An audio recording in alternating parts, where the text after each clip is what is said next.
ik de deur open. Nou, natuurlijk voor vrienden, die ben altijd welkom. En vooral mijn lieve vriendin Peul. Daar hou ik altijd de deur voor open. En ja, meer ga ik net te zeggen. Dank u wel. Ik doe de deur open, nou voor een hele grote mensen. Want ik ben iemand die bij ons welkom is. Dus, maar ik mag eerst natuurlijk wasje waar dat is, maar ze zijn welkom bij ons. Nou, voor de band en voor de band en voor de tantes en de pakenzitters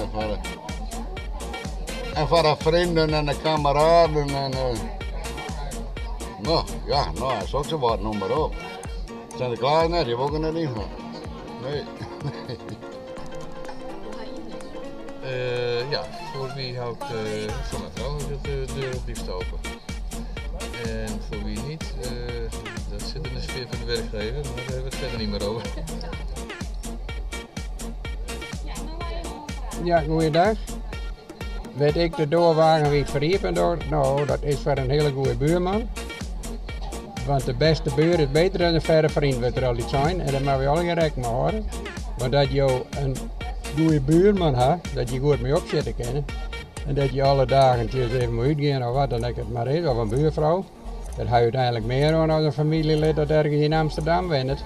Dat je ook wel goed mee opzetten kan, maar dat je zo nou en dan een e-mailtje sturen. Of dat je zegt van, nou ja, hoe gaat het maar even een telefoontje en je sjoggelt nooit.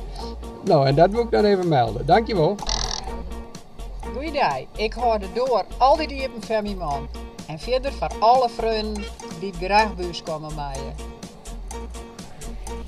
Goeie, dan ben je hier op Snijn in Drachten. Dat gebeurt net zo vaak, we wijnen je wel. En we merken nou dat het hier hartstikke beren gezellig is. Zowel in een lawaai, in de galeries, hier in de 100 waar we nou hoe zo gezellig zitten.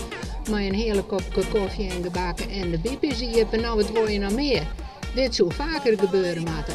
En wij gaan zelfs vanzelf bij de door, ik praat me Fries. En dat red ik iedereen aan, want het brengt de meesten dichter bij elkaar. Dit wil ik graag zeggen.